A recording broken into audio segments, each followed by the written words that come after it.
Welcome to Catch Outdoors. I'm your host, Captain Rob Modies. This podcast is about living and playing in the Florida Keys, a 125-mile-long chain of islands. I cover my favorite sport, fishing, but also the many things to see and do down this way in the Keys.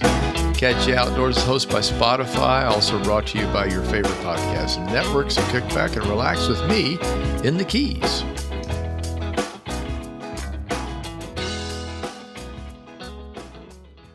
This week's episode of Catch Outdoors is number 131. Hello all. Good morning, afternoon, evening, depending on when you are tuned in and listening to the podcast. Weather. Windy. Again.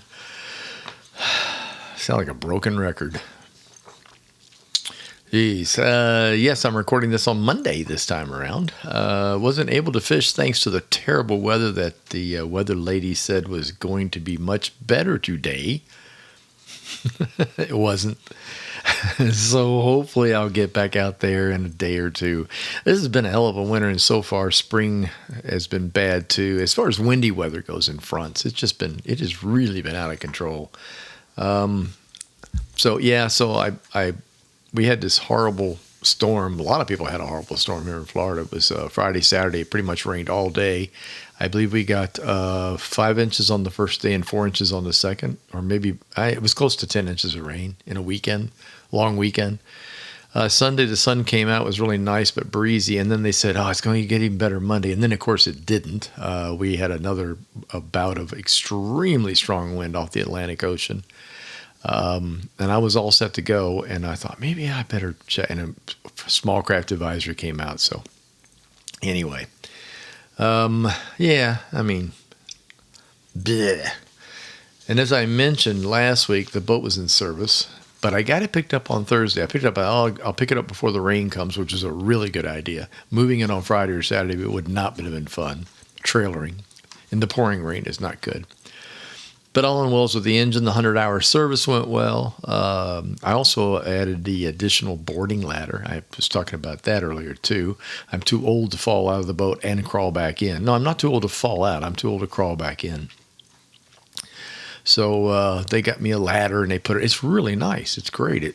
The ladder itself sits up in the forward locker, and I just take it out and mount it to a hook on the back, and I got a ladder. So next time I'm out on the patch reefs, I will just put that out while I'm fishing.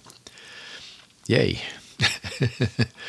So I got that out of the way. I want to give some kudos to Victor Cabrera. He's the guy that's one of the management type people at the Keys Boating Center where I took my boat for service, literally up the road, like not even a mile from our house. Well done. Timely, contacted me along the way with what was going on, even showed me what the ladder plans via pictures on the phone, mailed me stuff and said, here, take a look. How's that look? Do you think that's going to work? That kind of stuff. I really, really appreciated their hands-on as the installation of the ladder and the 100-hour went along. So, and also I want to mention this, if you're down here in the Keys, or if you're traveling, the initials for this place is KBC, Keys Boating Center, KBC. They also do trailer service and repairs. So if you run into a snag coming down, you got a bearing that doesn't seem right, or it's getting hot, or you got a wheel that needs, something ain't right, and you come all the way down here to go fishing, I would highly recommend these guys. They did a great job. So started reading again. It keeps me from going batty. Oh, man, I need to fish. No, seriously, it keeps me from using my cell phone in the middle of the night. That's what it keeps me from doing. I don't know about the rest of you, but my cell phone tells me how much I've been using it, and it had gotten frightening in the middle of the night. Yeah, anyway.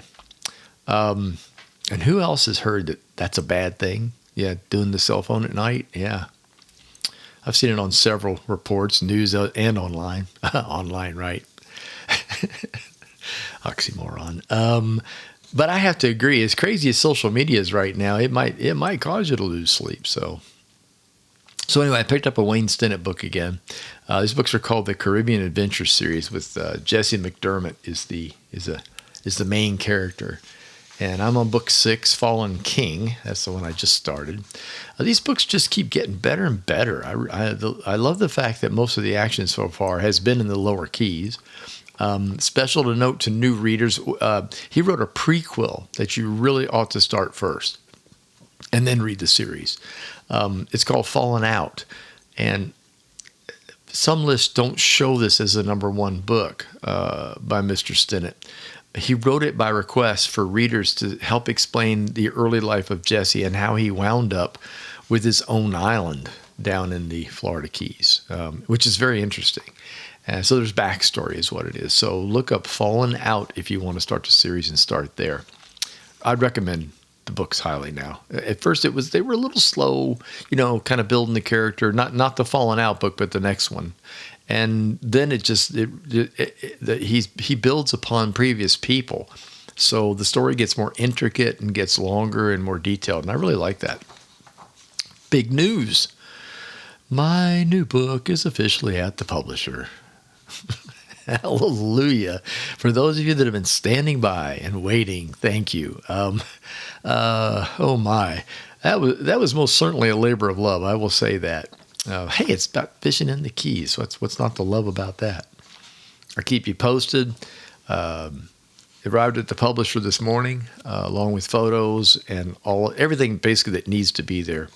And it will go through I guess the first step is another great big edit by the official editor of the publisher. Even though Janelle does a great job, they do it again. And they catch stuff. So there you go. I don't care how many times you read it backwards, forwards, or upside down. Somebody's going to find something. So that's the next step. And then from there, it'll come back to me for proof and fixing things and saying, yeah, do this and do that. And on and on and on. So I'm hoping end of April. So everybody keep your fingers crossed. Now, the news about a shaker. What? I bought this new shaker. I bought a Yeti drink shaker. Like a martini shaker. Yep, Yeti.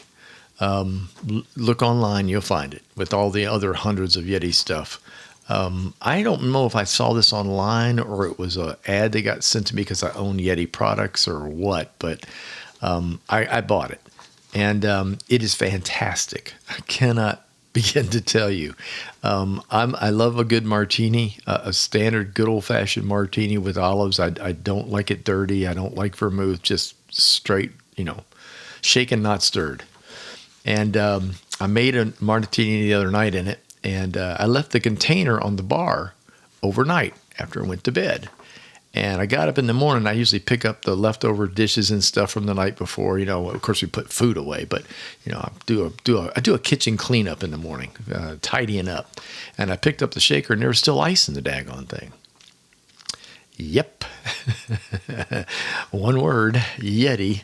If you haven't seen it, check it out. And if you're an aficionado of frozen, or not frozen, but shaken drinks, things with ice in them, daiquiris, stuff like that, there's lots of stuff. Let's see, what else can we pick on? Margaritas, things like that. Then by all means, you need one of those. For those of you that hadn't heard this story, FDOT, Florida Department of Transportation, tossed a proposal out there to remove all the palm trees along Roosevelt Boulevard in Key West and replace them with guardrails. Seriously. That did not go over very well with the locals or anybody else for that matter on the town council type things, They're all like, you're going to do what? And the palm tree is Florida, right? Most people just look at it, the beaches and palm trees, and they're going to take all the palm trees out, these are mature, really nice palm trees down Roosevelt Boulevard, to put guardrails in to help protect the pedestrians. And I kept reading all this. Have you ever seen what a car looks like if it hits a palm tree? Yep. Palm tree wins every time. So I don't know where it's going. Now, so far, the town councils and et al. Have said, no, you absolutely will not do this. And we will fight it to the nth degree. So we'll have to see how the old DOT comes back with this. But I don't know. I think it's a really, really bad idea. So palm trees are cool. The good news is, in lack of not fishing, I have an awful lot of newsy kind of items that I'll go through here that are about the Keys and things that are happening, things you probably should know about. Sea turtle nesting season arrives along Florida's coast, as in like now. Springtime is the time these dudes climb up on the sand and put nests down. It's important to know that you need to understand that you cannot park in the nesting area. I mean, you wouldn't believe it. People will go on the beach and see the nest the markings are like they put stakes in, and then they put ribbon around it to keep you out. And I have actually seen people set their chair up in it thinking this is a place where everyone will stay away. They have no idea what it is. Don't do that. Besides the fact you look ridiculous, don't do that. You'll be in big trouble. The other thing is there's a couple things, lighting changes near the beaches here. We don't have this problem in the Keys much. Remember, I'm not sure about turtle nesting in the Keys. I would have to imagine if there is any at all, it's going to be along Smathers Beach, down to the fort in Key West, and of course at Bahia Honda Park, because that's a natural sand beach. But other than that, this more applies to like Key Biscayne, Miami, Fort Lauderdale on this side up to the Palm Beaches. And then on the West Coast, of course, we dealt with it all the time on Sanibel, Fort Myers, in that area. Lighting has to be turned down at night or off. Special lights are used near beaches, like amber lighting. And I have seen that in the Keys, so I guess we do get the nesting in some areas. Obstacles on the beach. If you go to the beach, you pick up all your crap and you take it with you. You can't leave chairs out. Like it's people that live in condos will drag chairs down, then just leave them. Because, I mean, it's behind the condo. Don't do that. You need to make sure you clear the beach of anything that you've been using during the day. Don't dig big holes. Don't put up big sand castles without knocking them down when you're finished, that kind of stuff. Anything that impedes the baby turtles from getting back to the water is a serious problem when the nests start to mature and the little dudes come out. So real important. What else have I got? Oh yeah, and my note in here is admire them from afar. If turtles are starting to exit and starting to move out and heading toward the water, don't get in the way. Don't use flash cameras. Don't do anything to disturb them and make them go in any other direction. Manatees. I thought it was funny when they used to call it manatee season. That just doesn't sound right at all. Ha ha. Go slow, look out. When we have transition in weather, we have transition in manatee populations and where they move. So, for example, in the wintertime, which we're coming off of, manatees travel far upstream. Typically, they try to find warm areas. They go to springs. They go to anywhere where the water coming out of the ground is 68, 69, 70 degrees. They do not tolerate cold weather at all. They almost go into a metabolic state. They just kind of hang out in these areas. And as soon as springtime comes and the water hits a certain temperature, they migrate out to the flats, grass flats, out into the open water. They'll travel down rivers and creeks and all kinds of stuff to get to where they want to go. And you got to be careful. We as boaters especially do not want to hit manatees. It gives us a very bad name. So mind the zones. If it says slow down, slow down. Some zones are seasonal. Like there's some areas you can go across all the time because manatees aren't really seen there very often. There's other areas where they travel a lot from place to place. So you don't want to get in the way of these creatures, and you certainly don't want to run over one. So be careful. Okay? Make sense? Oh, by the way, you can't feed them.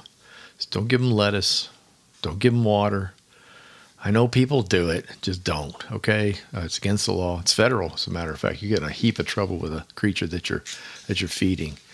And yes, they'll drink water off the dock. I mean, there's not much you can do about that. When you run a hose to wash a boat in your dockside and the water's running off the dock, they will try to drink it. Just don't encourage them. Let's just put it that way. I got a big kick out of this one. This one came out from Florida Fish and Wildlife a few days ago. Tips to safely coexist with alligators. Don't.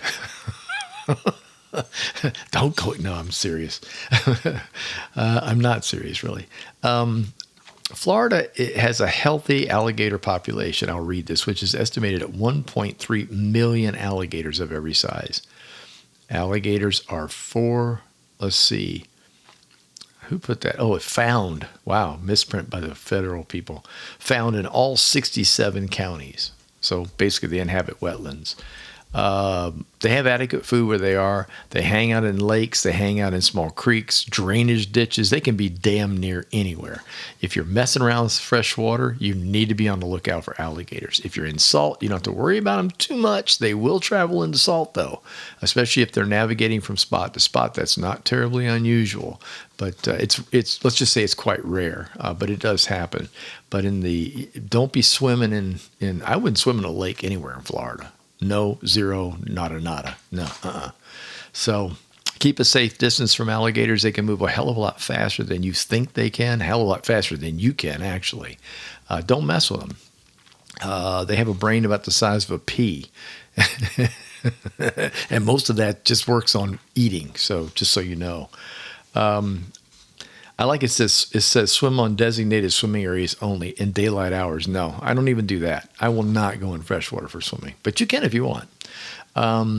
Keep pets on a leash and away from the edge of the water. Real important. Real important. They key on small animals, and they're used to going after raccoons and things like that. And if your dog looks like a small raccoon and you're walking it near the water's edge, bad idea. Some poor owner dies every year trying to rescue a dog.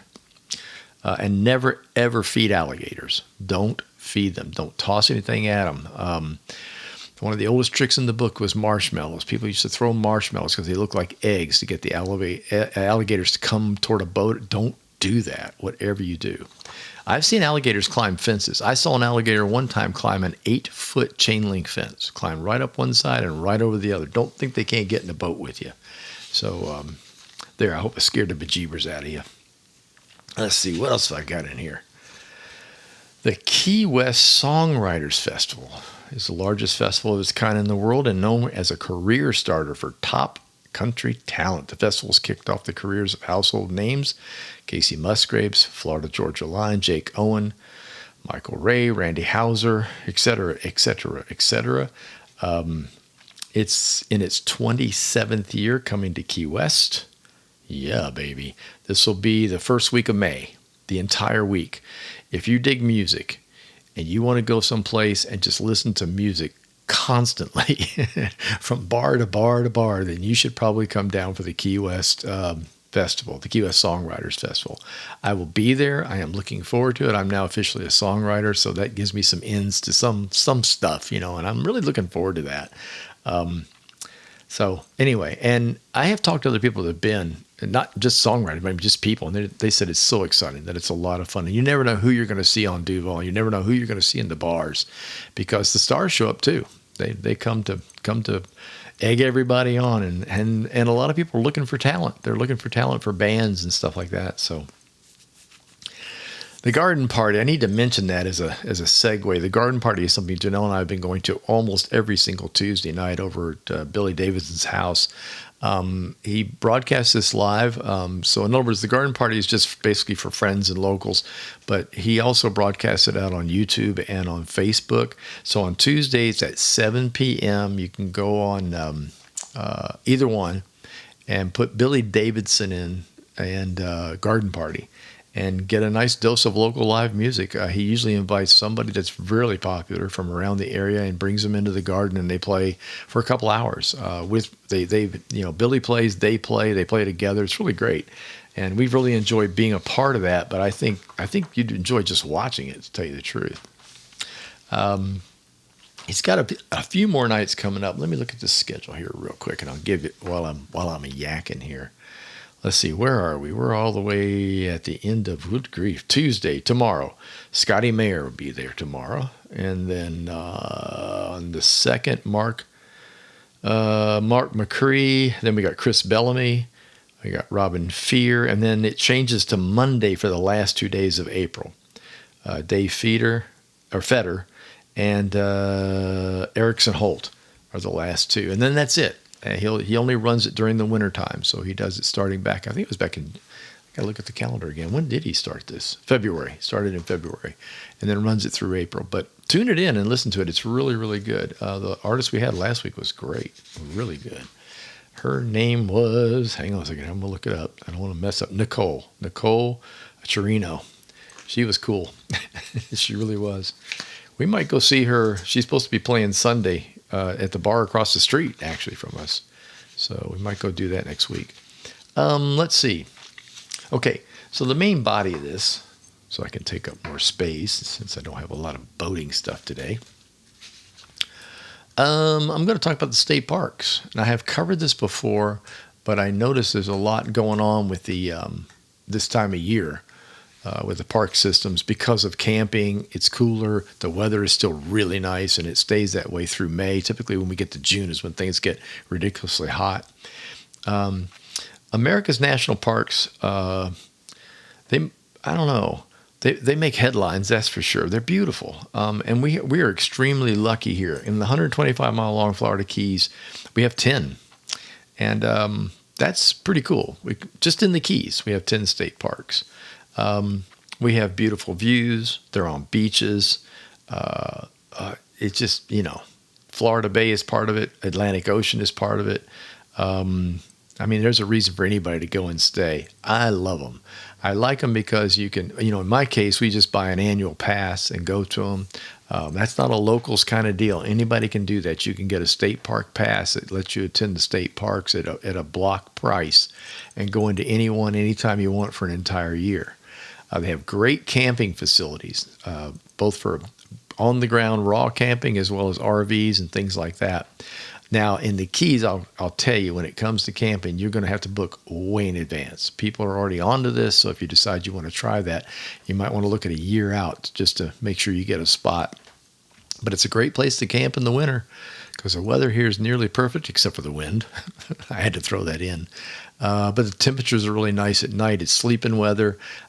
Daytime temps are usually in the middle 70s and night times are in the low 60s. So it's pretty much perfect if you're an outdoor person or outdoor camper person. So keep that in mind. I'm going to mention the parks because I can. Dagny Johnson, Key Largo, Hammock Botanical State Park. Let me do that one more time.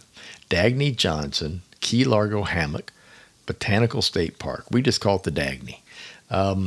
It is one of the most amazing, I'll call it raw parks. It has almost no facilities other than bathrooms. That's pretty much it. There are camping, but it's on the ground camping. It's 2,805 acres of a tropical hardwood hammock forest. It is incredible. And it has paths and roadways and bicycle paths and things all through this area. It's really something to see. I've been there a number of times and I love it. Janelle goes almost every weekend and walks it at some point, a Saturday or a Sunday. She'll go park in there, park her car and go in there and just walk the whole thing. You can get a good 4-mile walk just doing the trails that are in there. So, but it's really nice.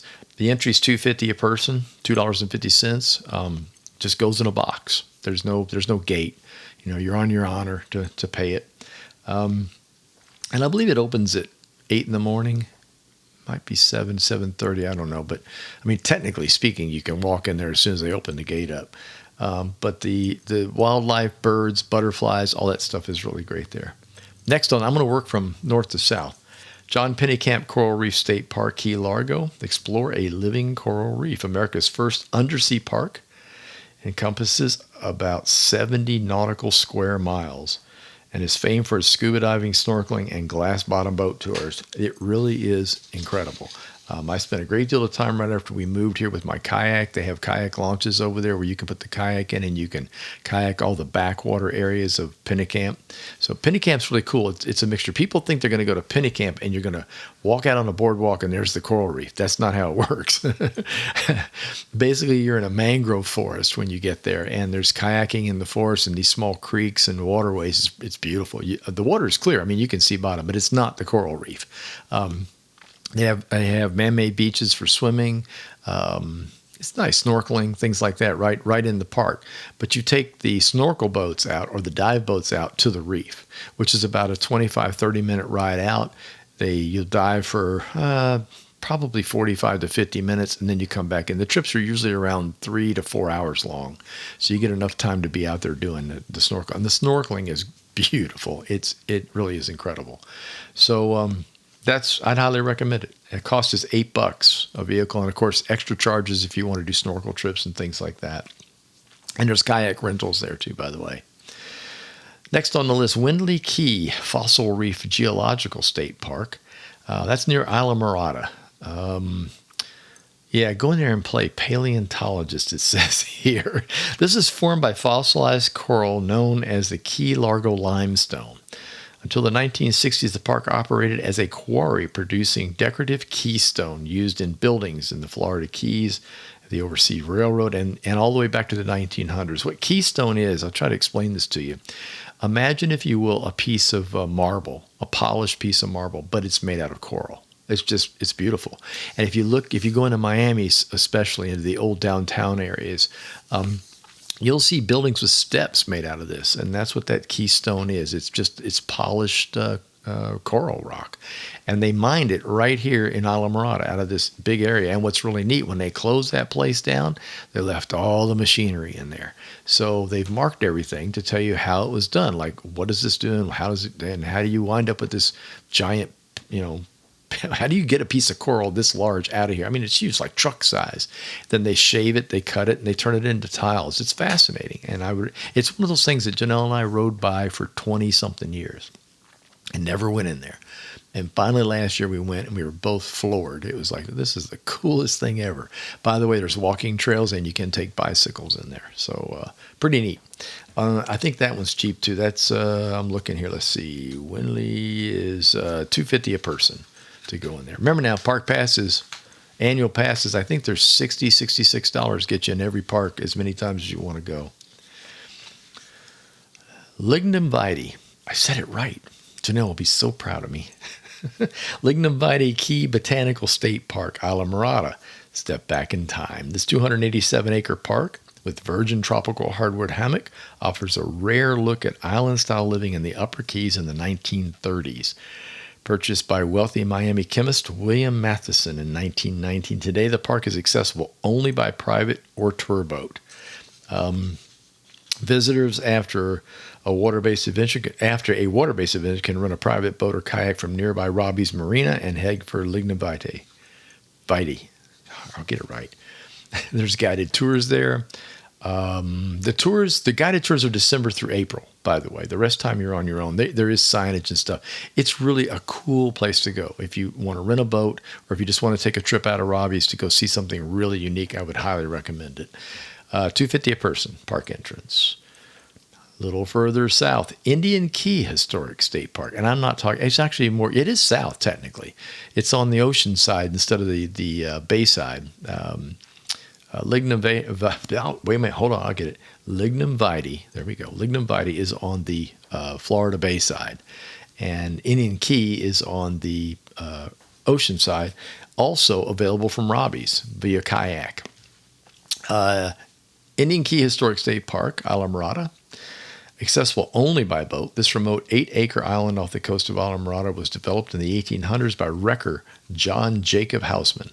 From there, he operated a lucrative business that salvaged cargo from shipwrecks. The island was once the Key's second largest community after Key West. Today, visitors can reach the park by renting a private boat or kayak from Robbie's Marina, and on arrival can swim, sunbathe, hike, an observation tower there, and navigate a self-guided and interpretive tour. It's very neat. I have not been there. I will admit it. I've seen dozens of pictures. I've read a lot about it. Janelle and I had made plans to go, but they closed the ramp down there, one of the access ramps that you can use for kayaks to paddle out, and they're still remodeling and still working on it. So, oops, sorry about that. That was my finger banging the microphone. I apologize. So what's going to happen is eventually they'll get all that straightened out. In the meantime, if you have a boat, or if you rent a boat from somewhere, put it on the list because you can go out there. The dock is not open. The dock got damaged during hurricanes, but it's shallow enough where you can pull in, you can anchor, and then you can wade into the island. And if you have a kayak, of course, you can paddle right up onto the shoreline with the kayak. $2.50 a person.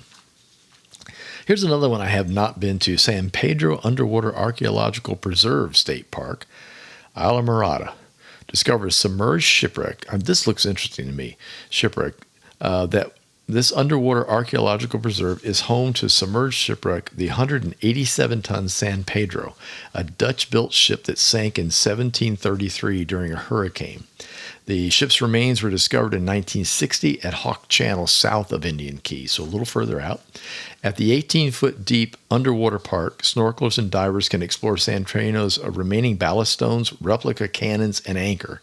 Park entry for that is free. You just got to get out there. That's on my boat list. We're getting ready to put our boat in at least once a month down in Islamorada so we can cruise the old stomping grounds again. I'm looking forward to that. And I will hit those two parks up when we do, for sure. Long Key State Park. Long Key, I think what's the neatest thing about Long Key is the name says it all. It's in Layton, Florida. It's kind of in the middle of nowhere as you're heading south. It's on the ocean side. There is still quite a bit of hurricane damage on the camping end of it, and I don't think that's open yet, but the rest of the park is back open now. It was one of Henry Flagler's fishing camps when they were building the railroad. I think that's what's really, really cool. And you can see why when you get there, because you can immediately wade out on huge flats to fish. And I think that's probably its bright spot, no doubt about it. So be sure to check it out. I was going to say you can see white crowned pigeons there. One of the rarest birds in the Keys are also seen there. And the Key West quail doves. Entry fee is $4.50. Curry Hammock State Park Marathon. Try windsurfing or kayaking the largest uninhabited parcel of land between Key Largo and Big Pine Key. The park features a beautiful mangrove creek and miles of pristine coastline that preserve essential Keys native ecosystems, including mangrove swamp, rockland hammock, seagrass beds.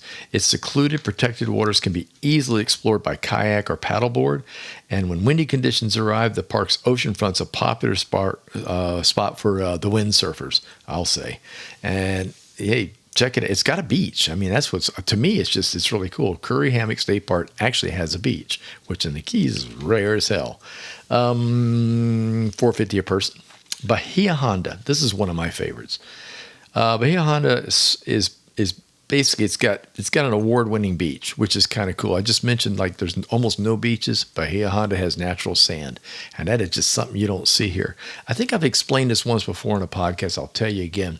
We have coral rock as shoreline, and it does not hold sand very well. So in the areas where the coral rock is polished or almost gone on the flat, I guess I would say, the sand collects, and that's what's happened at Bahia Honda. So you have a sandy beach. Warm, shallow water, soft sand, snorkeling. It's also got the coolest walkout on the old bridge you've ever seen. The old railroad bridge, elevated bridge, is basically broken off at Bahia Honda I guess you almost call it like on a cliffside. And you can walk out on the bridge. They've preserved a chunk of it so you can look down in the water and see tarpon and all kinds of stuff underneath swimming around. It's spectacular because the water is crystal clear around that area.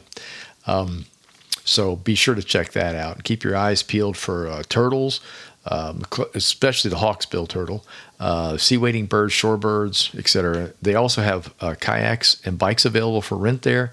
The park entry fee is $8 per vehicle. Let's see. Last but not least, geez, I finally got to the end of the list.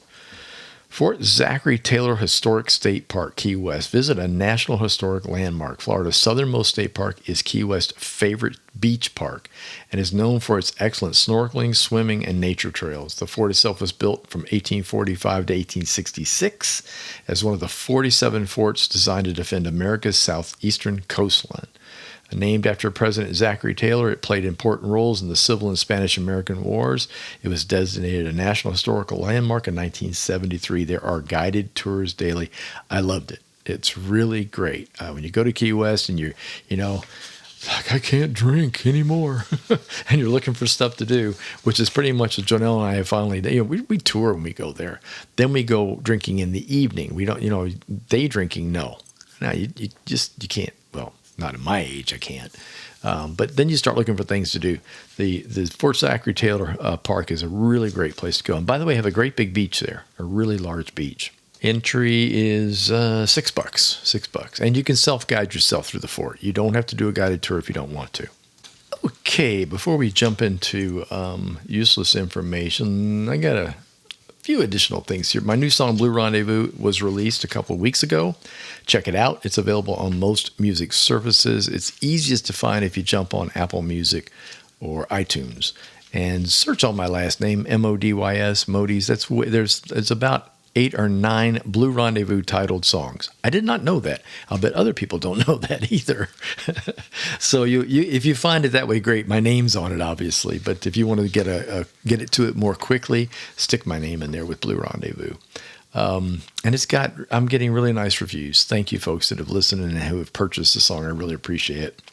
Got books for sale, 3 titles. You can get them on Amazon for both printed or Kindle. You can also buy them from my website, Catch You Outdoors, with discounts and shipping included. And yes, they are signed. I still have some in the garage. I mentioned this several weeks ago. I found a bunch of them. And I've gotten some orders. So I'm not out yet. Not yet. So anyway, now it's time for useless information. And now, from the original book of useless information. You are a reject! You are useless! You can get a job down here cleaning toilets! Here's your host, Captain Rob Modys. Well, he swears up and down he's useless, but he might be all right eventually, but completely useless. With useless information. So here we go. I've been called out about saying I won't comment on these, and then I do. Yes, that's right. So you caught it. All right, great. So I'll comment when needed on these. How about that? Number 1, there's a resort town in New Mexico called Truth or Consequences.